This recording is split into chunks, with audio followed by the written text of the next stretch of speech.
hemos visto, ¿no? Nos falta esta parte que son las enfermedades cardíacas congénitas, ¿cierto? Y las neoplasias, que es lo que vamos a mirar hoy. ¿Listo? Y mañana ya arrancamos con el segundo sistema. Es muy importante tener en cuenta varias cosas, ¿no? La mayoría de aquí en adelante, cuando miremos sistemas, ¿sí? Cuando miremos los sistemas, todos los sistemas van a tener sus defectos congénitos. Entonces vamos a mirar defectos congénitos en respiratorio, defectos congénitos en renal, defectos congénitos en todos los sistemas. ¿Listo? La mayoría de defectos congénitos, bueno, la mayoría, digamos que son hay varios factores que se implican. Pero algo que sí está directamente y está probado es que son desórdenes del desarrollo embriológico. ¿Listo? Dentro de los defectos cardíacos, digamos que no son tan comunes, no son comunes de hecho, pero comparado a otros sistemas, son relativamente comunes. ¿Sí me hice entender? Dentro de lo poco común, el sistema cardíaco es de los que más frecuencia de presentación tiene. ¿Listo? Entre las especies, donde más se ven estos defectos son en los perros y en los gatos, obviamente porque tienen un abordaje clínico, y en los bovinos, ¿sí? Sin embargo, no significa que otras especies no puedan tener defectos cardíacos. ¿Listo? Hay unos defectos, aquí vamos a mirar los defectos congénitos más comunes, ¿sí? Y hay unos defectos que son como menores, ¿sí? Aunque este ducto venoso, persistencia del foramen oval, este ducto arterioso también está categorizado entre los defectos con afectación clínica.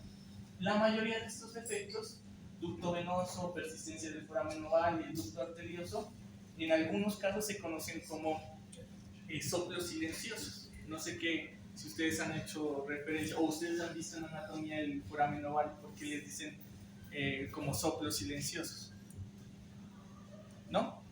Lo que sucede es que en muchos de estos defectos hay una proporción relativamente alta de animales que nacen, pero estos soplos o estos defectos son autolimitantes, que significa que desaparecen solos en muchos casos en las primeras semanas de vida, ¿sí?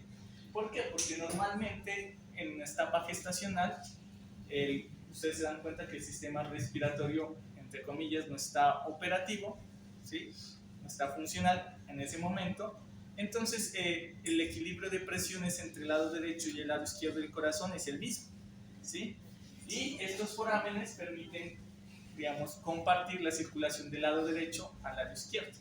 Una vez el animal nace, primero la proporción y el grosor de las cámaras en pocas semanas quedan con las características que nosotros ya vimos, el área, el grosor, ¿sí?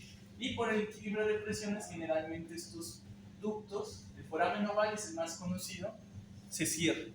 ¿Listo? Es por eso que algunos niños, algunos bebés pueden nacer con algún soplo silencioso, le dice un médico, y le hacen control y a veces resuelven espontáneamente. ¿Listo? Dentro de estos son los más comunes. No los vamos a mirar a profundidad, simplemente se los menciono. ¿Listo? Vamos a mirar los defectos que una vez el animal nace tienen implicaciones clínicas. ¿Listo? Estos son autolimitantes, reversibles. Solitos, digamos que en algunos casos muy raros persisten, ¿sí? En algunos casos suelen persistir. Pero digamos que lo común es que no pasa. ¿Listo? Y algunos bebés o algunos animales nacen rápidamente, se cierran, ¿sí? Pero en algunos pueden progresar algunas semanas. Entonces, por ejemplo, en un bebé no hay que asustarse todavía hasta que el cardiólogo pues, le haga el chequeo bien. ¿Listo? Bueno, dentro de los defectos, ¿sí? Tranquilos que la diapositiva sí está full calidad. Hay algunos, no se preocupen, ¿no? Que son tan severos que no son compatibles con la vida, que generalmente cursan con abortos, pérdidas gestacionales muy rápidas. Otros, ¿sí? Que son defectos, digamos, graves, pero digamos que el animal alcanza a nacer, pero digamos que tienen generalmente animales a los pocos días, si acaso una semana presentan muerte súbita, y algunos son leves y el animal, digamos que nace, clínicamente es relativamente viable. Obviamente si no se corrigen quirúrgicamente pues van a ocasionar hipertrofia concéntrica o excéntrica, ahorita vamos a mirar, ¿sí? Pero digamos que son animales que pueden nacer, o seres humanos en el caso de las personas que nacen y digamos que son viables y que obviamente si no se corrigen con el tiempo van a ocasionar una descompensación, ¿no? Como ya lo vimos la semana pasada. ¿Listo? Bueno, ¿qué vamos a mirar acá? Bueno, los defectos generalmente se llaman, la mayoría, esto va a aplicar para los demás sistemas, pero miremoslos de una vez. La mayoría de defectos son poligénicos. ¿Sí? ¿Qué significa? Que varios genes pueden estar involucrados. ¿Listo? Como son poligénicos, cuando ustedes diagnostiquen un animal que tenga un defecto congénito, es posible que tenga un defecto del desarrollo en otro sistema. ¿Listo? Acá vamos a mirarlos por separado. Entonces, cuando ustedes tengan un defecto congénito, es bueno que revisen todo, porque de pronto encontramos otro defecto en otro sistema. Ejemplo, un perro con un ducto arterioso persistente que tenga algo de paladar hendido, o que tenga un defecto en otro sistema. ¿Listo? Acá los vamos a ir dividiendo por cuestiones académicas. Hay algo importantísimo en veterinaria, que existen algunos agentes virales, sobre todo en el sistema nervioso, en el sistema cardiovascular, que pueden inducir el desarrollo de defectos. Entre estos tenemos el parvovirus tipo 1, ¿se acuerdan que había un tipo 2, un tipo 1? Que el tipo 1 era de tropismo por el sistema cardíaco, aunque está muy bajo, o sea, pero eso no significa que no exista una cepa todavía circulante. El tipo 2 es entérico, pero algunas cepas pueden afectar el corazón, aunque primordialmente es entérico, ¿no? Recuerden que hay 2A, 2B y 2C, ¿listo? Y los tres, al menos en Sudamérica, están circulando. Lengua azul, que no está aquí en nuestro continente, y diarrea viral bovina, ese sí, es uno de los agentes, no sé quién ha visto vacas en campo, es uno de los agentes implicados en el complejo reproductivo bovino, en lechería, ese está aquí en nuestra región. Y les cuento la historia, como entró hace muchos años, pero muchos, porque ni existía yo, introdujeron vacunas vivas, ¿sí? Aquí a Nariño para controlar el complejo reproductivo bovino, ni siquiera lo habían diagnosticado, pero por comercio introdujeron vacunas vivas y desde ahí hasta ahora estamos. Por eso en una finca que no tenga abortos es muy raro, ¿sí? Casi la mayoría de fincas unas lo tienen más grave, otras pues lo tienen relativamente controlado, pero una finca lechera alguna vez ha tenido algún aborto, ¿sí? Y el problema de esto es que si usted hace serologías no puede diferenciar cuáles son anticuerpos vacunales, cuáles son de campo, es complicado. Por eso es lo que les digo, antes de introducir una vacuna debería hacerse un diagnóstico claro de la región, porque si no, no introducen enfermedad. Bueno, deficiencias nutricionales, sobre todo vitamina A, ¿sí? Riboflavina, estos, digamos que esta presentación es hecha para canadienses, ¿no? Pero en nuestra región, que es tórrida, que es luz todos los meses del año, pues no es común. Sin embargo, no significa que no pueda darse, ¿listo? Pero no es común, siendo franco. No sé si se han dado cuenta que por eso las señoras que están en estado gestacional les hacen un suplemento nutricional con vitaminas, ¿sí? Y es para minimizar, digamos, la probabilidad de que ocurra eso, ¿listo? Pero digamos que en nuestro campo no es tan común, ¿listo? Medicamentos, ¿no? Ya ustedes ya saben, ya están farmacologiando, algunos medicamentos tienen características teratogénicas, ¿no? Por eso hay que saber la edad y la prescripción y las características de cada medicamento. Entonces, algunos medicamentos tienen propiedades teratogénicas, ¿listo?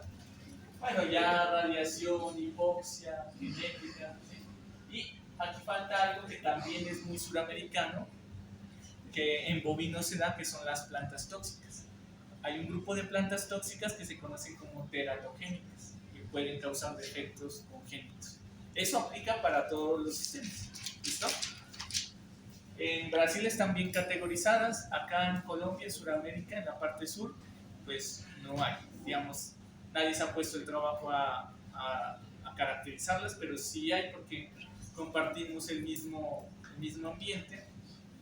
Y un dato interesante antes de seguir con los defectos es que el calentamiento global ha hecho que este tipo de plantas tóxicas aumenten en proporción Por ejemplo, uno pensaría que no, áreas deforestadas, las principales plantas que empiezan a repoblar los arbustos son tóxicas. Entonces, por eso la deforestación no es tan buena, digamos, para el bovino, para los sistemas de producción. ¿Sí? Todo lo que hagamos mal en el medio ambiente repercute directamente en nosotros. ¿Listo? Este también es una línea bien interesante que le guste trabajar, ¿no? Ya saben, los mejores en plantas tóxicas son los brasileños y los uruguayos. ¿Listo? Bueno, ahora sí empecemos con los defectos. Miren, vamos a hablar del defecto del ducto arterioso persistente, ¿sí? Defecto del septo atrial, defecto del septo ventricular y displasia valvular. ¿Listo? Como el profesor Alfonso López es mucho más amoroso que yo, se ha tomado el trabajo de clasificarlos. Digamos que la mayoría de libros empiezan a hablar de los defectos, pero esto es bastante interesante lo que él hace.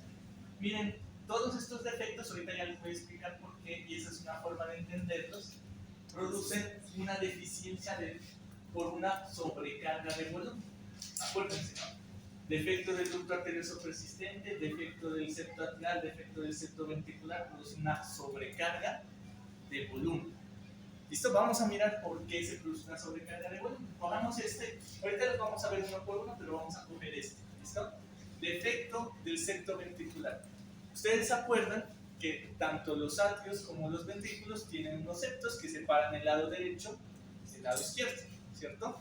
¿Se acuerdan que el corazón se origina de 4 anillos fibrosos y de esos anillos fibrosos empiezan a formarse los septos por unos esbosos?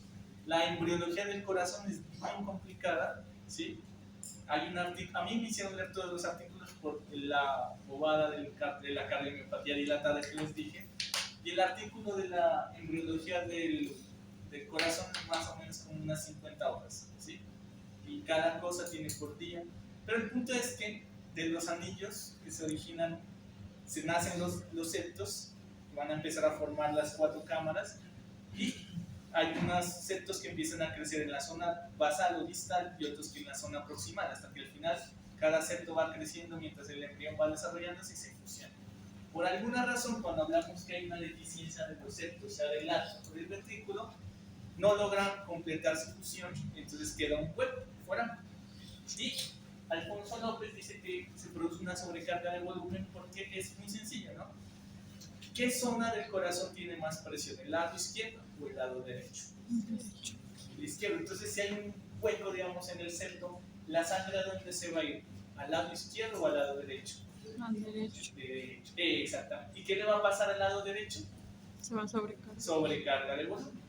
Hipertrofia cardíaca excéntrica, ¿por qué? Porque hay sobrecarga de volumen del lado derecho y después obviamente dilatación insuficiente. Si el defecto es chiquitico y digamos en medicina humana pueden corregirlo quirúrgicamente, algo que es muy duro pero se puede hacer.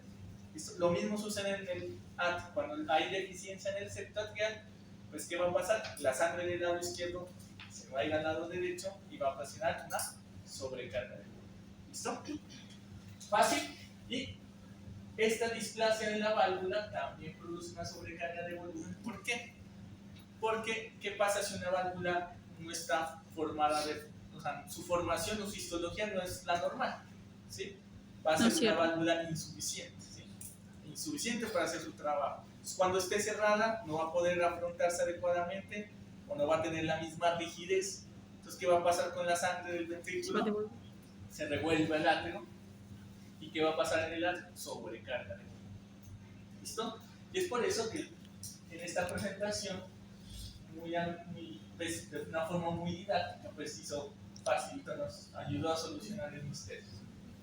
Y estos defectos, por ejemplo, la estenosis pulmonar, ¿sí? Uno que se conoce como tetralogía de Fallot, que ahorita lo vamos a mirar, ¿sí? Y la persistencia del cuarto aórtico, ¿sí? Producen una sobrecarga de presión, ¿sí? Generalmente, de presión. Miremos esta estenosis aórtica. Y ahorita los vamos a mirar uno por uno, no se preocupen. La estenosis aórtica es en la válvula aórtica. ¿Sí? Puede haber estenosis pulmonar o estenosis aórtica. Cuando hablamos de estenosis, generalmente hace referencia a este defecto es que por alguna razón hubo una malformación, una proliferación de tejido conectivo excesivo en la región perivalvular. Puede ser en la parte de arriba de la válvula, en la parte debajo de la válvula o en la válvula, pero por alguna razón hubo mucho tejido conectivo, entonces si hay tejido conectivo esa válvula no va a abrirse bien y cuando tiene que abrirse va a quedar estrecha y eso se llama estenosis. ¿Y qué va a pasar? Aumenta la presión. Y por eso estos defectos los categorizan como sobrecarga de presión, con hipertrofia cardíaca concéntrica y depende, por así el lado, ¿no? Si es una válvula aórtica, bueno, el lado izquierdo se va a afectar. Si es la válvula del lado derecho, pues sería la derecha. Eso ya lo vamos viendo cada uno, dependiendo pues la válvula que se afecta. ¿Listo? Entonces esta diapositiva es muy chévere porque como 3 hojas que empiezan a hablar, ya lo resume y las categoriza, ¿no? Entonces nos hace un favor. El primer defecto que vamos a mirar se conoce como persistencia del ducto arterioso. ¿Listo? ¿Qué sucede? Normalmente, voy a pasar acá, a ver si aquí sí se deja ver. Eso. Normalmente la arteria pulmonar, ¿sí? Ahorita regresamos, pero digamos que aquí se ve un poquito mejor. Ahora vamos a ver. Eso lo ves la melena, ¿no? Sabía que de. ¿Listo? Normalmente, miren, ¿no? Esto es anatomía. Normalmente está la arteria pulmonar, ¿sí? La aorta, ¿sí? Pero ¿qué les aquí entre la arteria pulmonar y la aorta, cuando el animal nace hay un ligamento, se llama ligamento aórtico. ¿Listo? Pero, como les dije, en etapa gestacional el sistema respiratorio no está operativo, entre comillas, hay un vaso sanguíneo que comunica la sangre del lado izquierdo con la sangre del lado derecho. ¿No? Recuerden que la arteria pulmonar lleva sangre del lado derecho.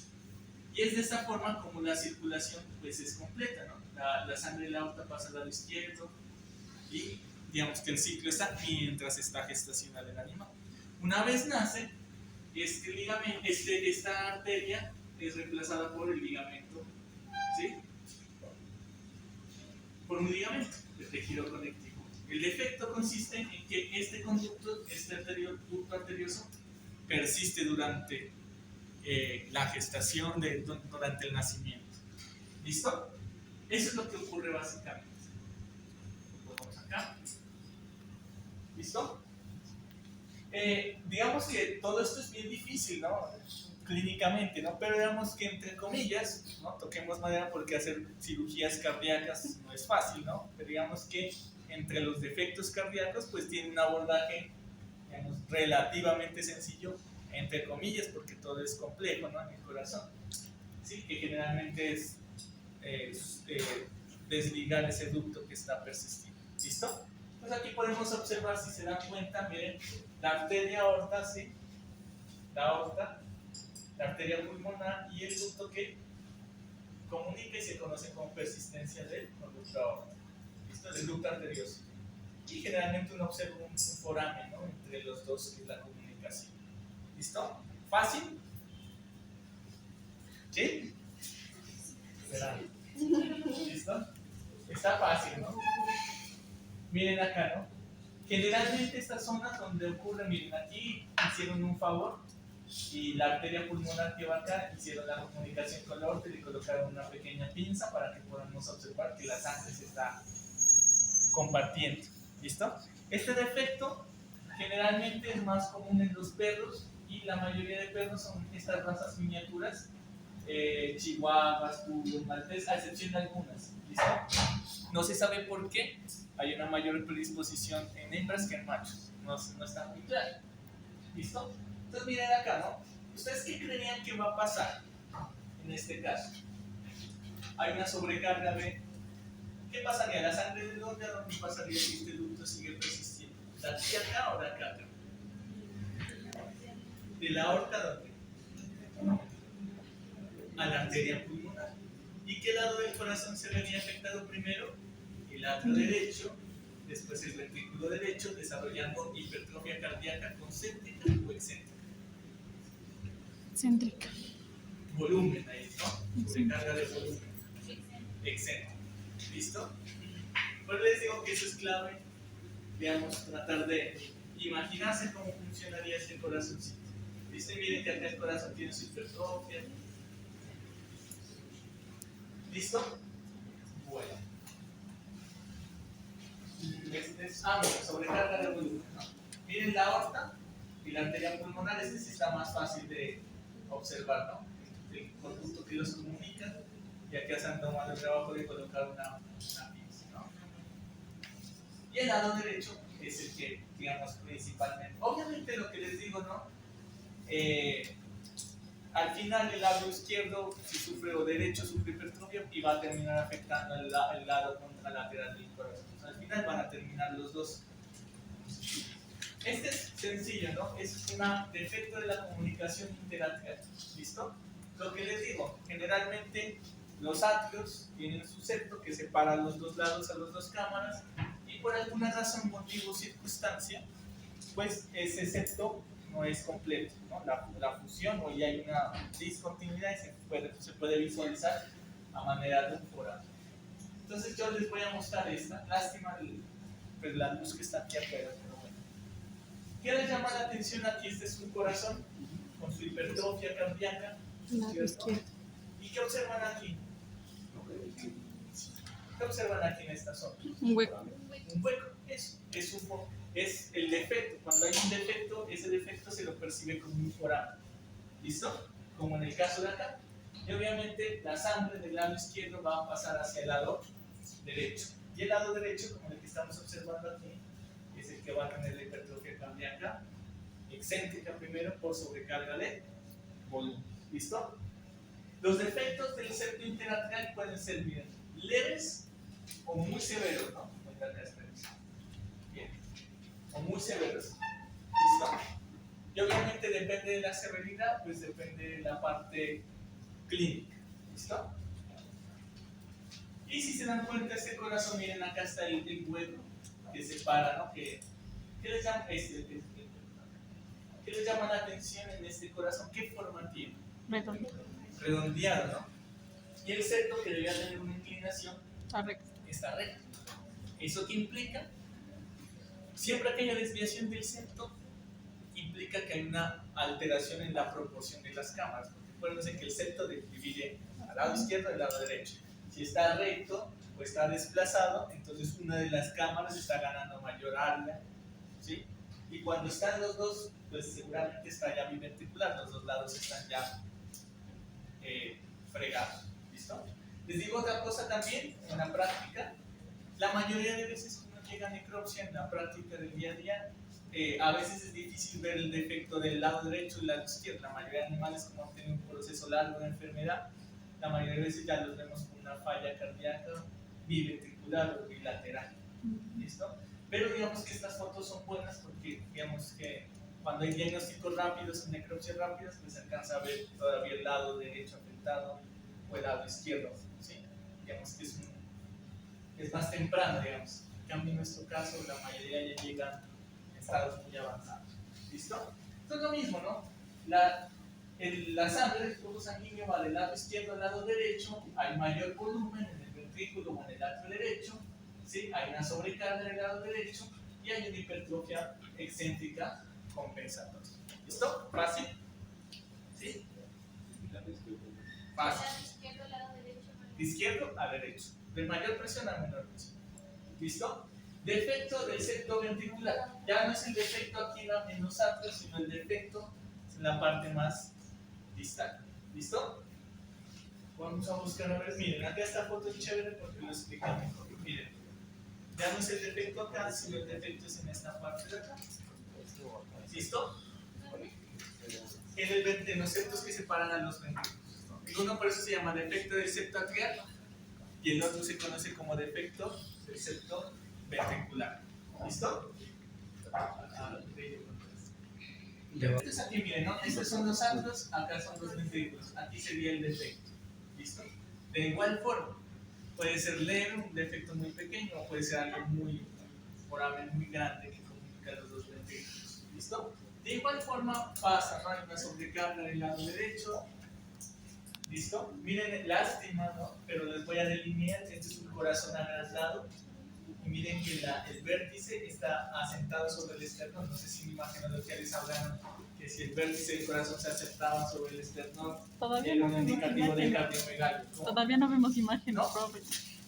Qué bueno que se me esté preguntando. Bueno, pero ya les van a decir. Pero como uno puede ver cirugías, ¿Cómo es, profe? es una locura ahí. Sin ver patología en interno. Bueno, pero cuando les vean de imagenología se van a dar cuenta que si el vértice está sentado sobre la esternón, es un indicativo de cardiomegalia. De hecho, los radiólogos no miden el lado y le hacen un cálculo que se llama índice cardíaco. ¿Listo? Pero aquí les muestro el corazoncito grande y acá donde está el hueco, es izquierdo. Creo que es eso. Bueno, displasia valvular, lástima porque esta sí se necesita la excéntrica, porque es volumen. ¿Listo? La displasia valvular, recuerden las válvulas cardíacas son translúcidas. ¿Listo? Levemente mate, pero realmente no tienen que tener ni cambios en la coloración ni nada. La displasia existe de muchos tipos, ¿sí? Pero digamos que una displasia se resume que una válvula no está, su desarrollo no fue normal, o sea, que su morfología, su forma no fue normal. Recuerden que la válvula, que os les decía la semana pasada, tenía dos capas endoteliales de cada uno de sus respectivos lados, una hacia el ventrículo, otra al atria, o depende si son las semilunares, tienen una parsa esponjosa que le daba flexibilidad, que era tejido conectivo laxo con algunos polisacáridos, y una parsa esponjosa fibrosa, que a su vez le daba resistencia, ¿no? Era una estructura muy característica. Cuando alguno de esos componentes se desarrolla mal, digamos hay un exceso de pars fibrosa, una alteración en la parsa, pues esa válvula es displásica, mal formada y obviamente va a ser insuficiente.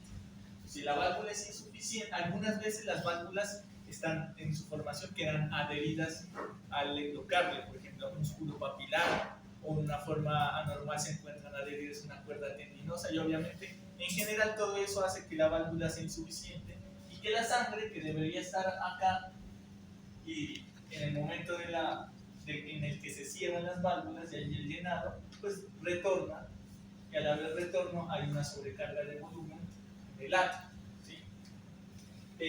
A veces macroscópicamente es difícil verlas y toca en el microscopio mirar ya histológicamente cada una de sus capas. Entonces si se sospecha, o el ecógrafo a veces la ayuda, entonces si se sospecha de una displasia valvular y ya están animales muertos, mejor enviar toda la pieza completita para poderla cortar despacio y mirarla adecuadamente. ¿Listo? ¿Qué más les digo de la displasia valvular? ¿Con qué podrían confundir una displasia valvular? Hay dos términos que son bien importantes diferenciar, ¿no? Una que se llama endocarditis, inflamación, ¿se acuerdan que había vegetante? Y otra que es post, hepatosis, endocardiosis, eso es degenerativo. ¿Listo? ¿Qué nos permite macroscópicamente saber que algo está inflamado? Eso ya lo vimos en patología general. El exudado. El exudado, si se lo ve, pues uno puede, si se lo ve, pues va a dar fijo. Pero a veces cuando está un poquito, es difícil. ¿Qué hay en la inflamatoria? ¿Qué es lo primero que ocurre en la inflamación? Cambios microcirculatorios. Cambios microcirculatorios. Si uno observa una válvula con cambios en la coloración amarillenta y uno observa hemorragias, entonces uno dice, esa válvula tal vez no tiene endocardiosis, sino tiene endocarditis. ¿Listo? Cuando no hay cambios microcirculatorios es algo degenerativo. Si es degenerativo, ¿qué significa? Que el animal es adulto, de 7 años, es un perro, 50 adulto, endocardiosis. ¿Por qué les digo? Porque es la valvulopatía más común en perros, ¿no? Los que miren interno, por ejemplo, sería bueno tener ese dato. Pregunta fija, ¿no? ¿Listo? En cambio, una displasia valvular es un defecto congénito. Entonces, ¿en qué lo esperaríamos observar un animal? Joven. Joven, con que tenga hipertrofia, todos esos eventos compensatorios en un animal joven. ¿Listo? Acá se puede, ahí les doy el dato, ¿no? Entonces, para un parcial, ¿por qué les digo eso? Se les estoy diciendo, ¿no? Si tienen un parcial macroscópico y les ponen una válvula, ¿no? Tienen que describir leve, moderado, focal, focalmente extensivo, pues ya saben, si hay algo microcirculatorio, Y itis, probablemente citis, ¿no? Si es degenerativo, pues no hay es osis, ¿no? Y si les dicen la historia animal de 8 meses, entonces uno dice, de pronto es una displasia. Degenerativo osis, todo lo que sea osis. Yo ya sí les conté a un amigo que le gustaba el viernes echar alta copa, hicieron una ecografía en el hígado y dijeron que es una hepatosis, ¿no? Borracho, listo. ¿Vale? Entonces, pueden haber muchas cosas, ¿no? Este caso de acá, cuando miren la presentación, van a darse cuenta que aquí hay una banda de tejido conectivo, pero si aquí no hay forma, ¿no? Y en otros casos la válvula está pegada a la pared, o sea, esta parte de la válvula está adherida ella a la pared, obviamente esa válvula no va a hacer su trabajo, ¿no? Pueden haber muchos casos, o muchas, digamos, algunas veces son cortas, como en esta, o tienen nódulos sobre la parte externa y eso le hace que no sea funcional. Y también estas displasias valvulares pues pueden ser algo muy grave o algo que clínicamente, digamos, esté compensado. Lo que debe hacerse aquí clínicamente es una valvuloplastia, ¿no? Reemplazar la válvula. En humanos ya reemplazan la válvula y hacen injertos. En veterinarias, no sé si vi las noticias, la semana pasada en el CES hicieron una valvuloplastia a un perro. La primera vez en Colombia que hacen una valvuloplastia, o sea, arreglar una válvula malita. ¿Sí? Es que uno lo ve, lo describe tan fácil a eso, que no es fácil para nada, ¿no?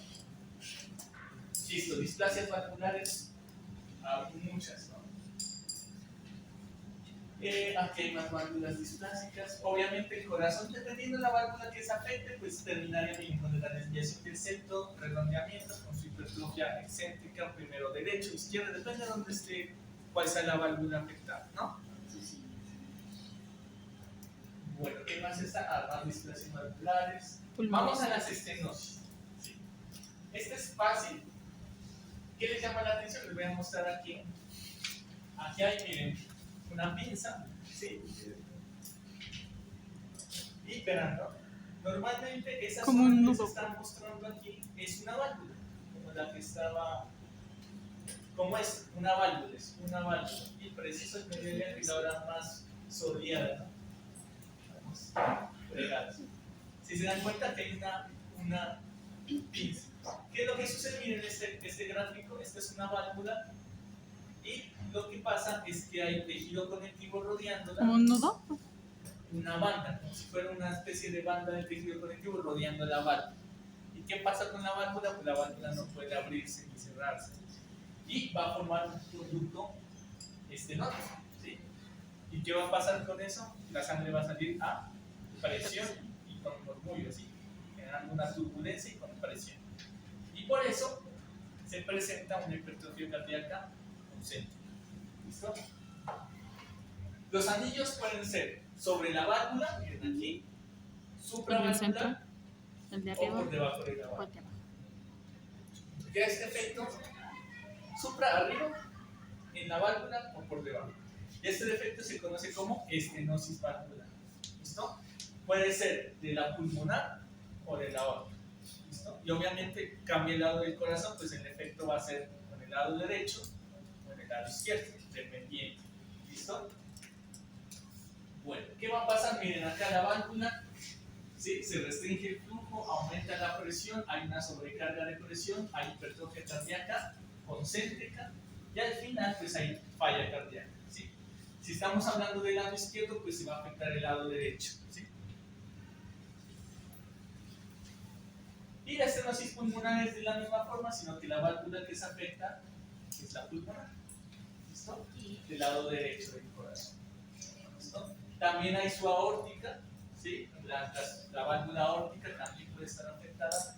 Lástima, sí, que les llaman la tensis, que alcanzamos a ver. ¿Qué color es eso? Azul. Azul, ¿no? Eso es una coloración diferencial que se llama tricrómica de Mason. ¿Y para qué era positiva la tricrómica de Mason? Tejido conectivo. Tejido conectivo. Entonces, simplemente esta foto, ojalá la miren ya en su presentación, cuando estudien, pues es simplemente les está mostrando ese exceso de tejido conectivo que está abrazando pues esa zona. ¿Listo?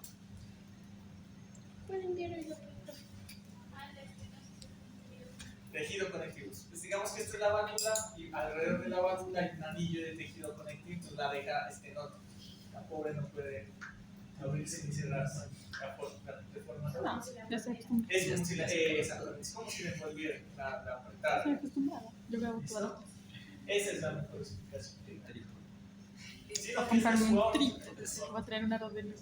Y finalmente vamos a ver. ¿Cómo? No, digan. No, pero ve acá. Y finalmente vamos a mirar, utilizando nuestra imaginación, ese tablero blanco, un defecto que se conoce como tetralogía de Fallot. Y la tetralogía de Fallot, ¿sí? Bueno, hay otro defectito que ojalá esté. La tetralogía de Fallot básicamente es la sumatoria de los defectos que ya vimos. Es decir, que si entendimos los anteriores defectos, vamos a entender ¿Todo en uno? el problema de la tetralogía de Fallot. ¿Cómo? Todo en uno, digamos Como así. decir todo en uno. ¿Qué defectos hay? Primero, defecto del septo ventricular o del septo atrial. ¿Listo? Entonces, o hay defecto del septo atrial o defecto del septo ventricular. ¿Listo? Acuérdense. Primer defecto. ¿Uno de ellos? Son varios. Los dos. Son varios. Puede ser uno, puede ser en el atrio, puede ser en el ventrículo. ¿Listo? Por eso se llama defecto del septo. ¿Listo? Generalmente el ventrículo se afecta. No, o hay atrio o el ventrículo. Es un hueco, digamos, que se hace, por Ya. decirlo. Hay otro que se llama transposición de la aorta. De algunos patólogos les dicen aorta cabalgante.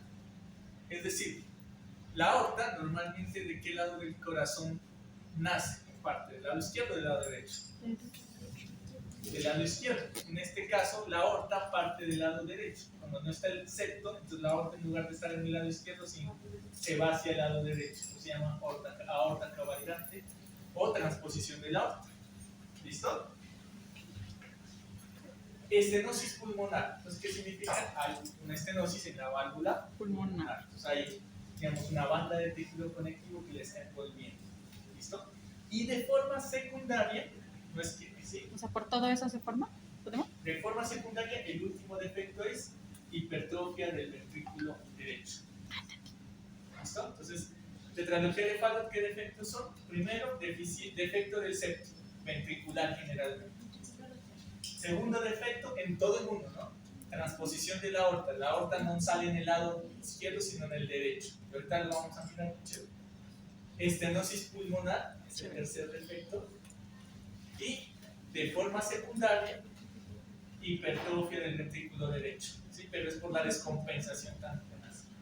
¿Listo? Ahorita se los muestro en este gráfico. Ustedes han visto, uno pensaría que este defecto es grave, obviamente, ¿no? Pero uno pensaría que el animal ni siquiera nacería, ¿sí? Pues si nace a las pocas horas moriría, pues realmente viven unos cuantos días y hasta algunas semanas, ¿no? Entonces ustedes han visto ese meme del señor Benz, que cuando le van a hacer todos los exámenes médicos y que le ponen en una puerta todos los...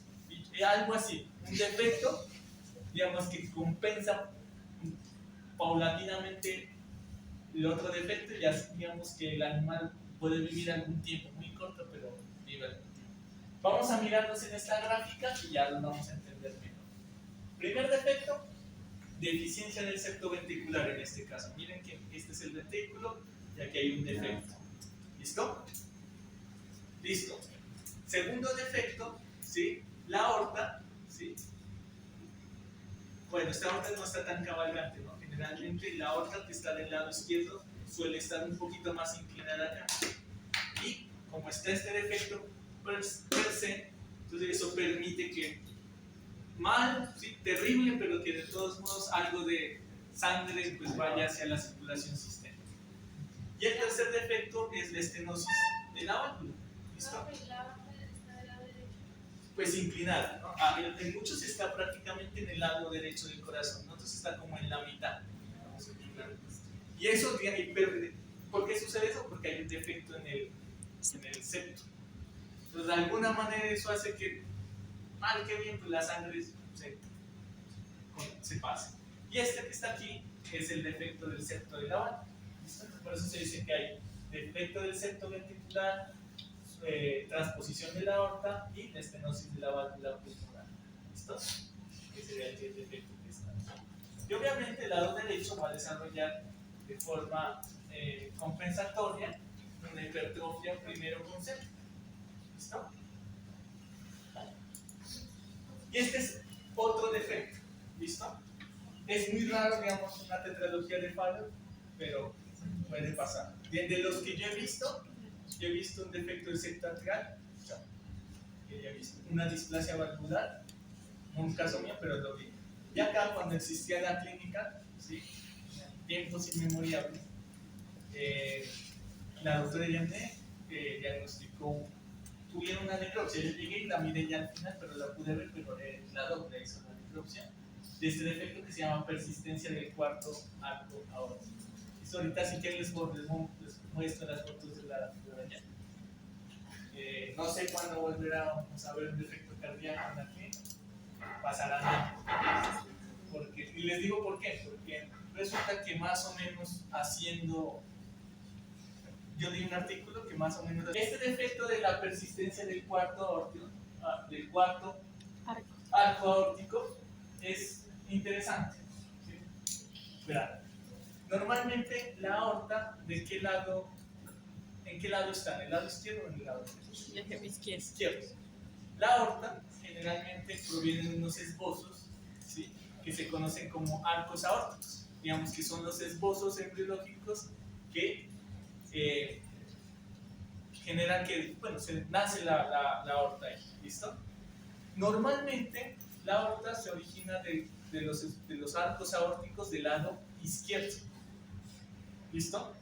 Pero en algunos casos la aorta se origina, en este defecto se origina del arco aórtico derecho, no del izquierdo sino del derecho. ¿Eso qué implica? Implica que cuando se termina de formar, ¿sí? El tejido conectivo que ancla la aorta, ¿sí?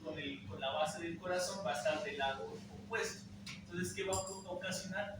Que se produzca un constreñimiento, un atrapamiento del esófago y de la tráquea, porque el tejido conectivo que es del cuarto aórtico está en el lado derecho, entonces la abraza a la aorta y abraza el corazón y por eso se produce de forma secundaria megaesófago. Entonces el diagnóstico inicia porque el motivo de consulta es sospechoso a megaesófago.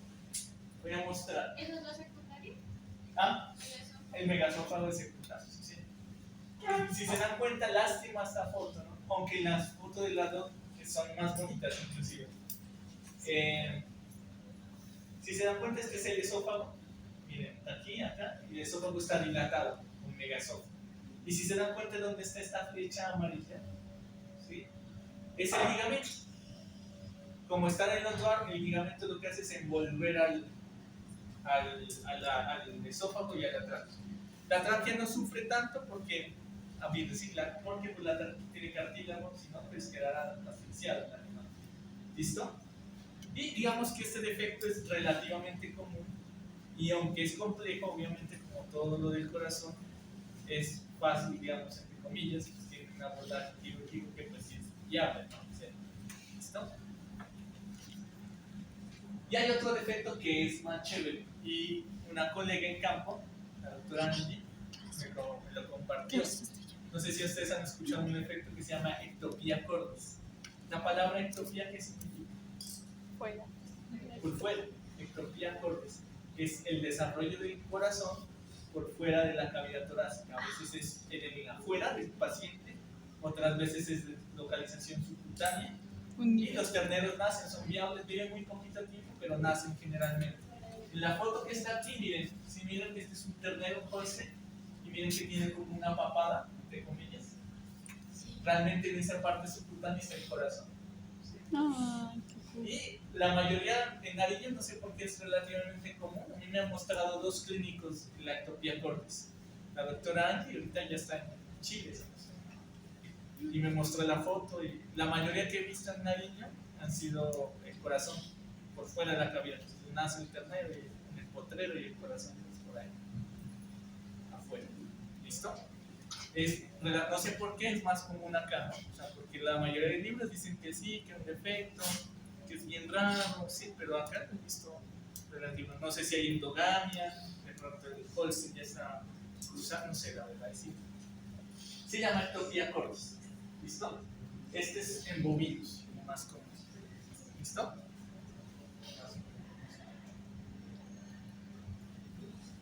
Y listo.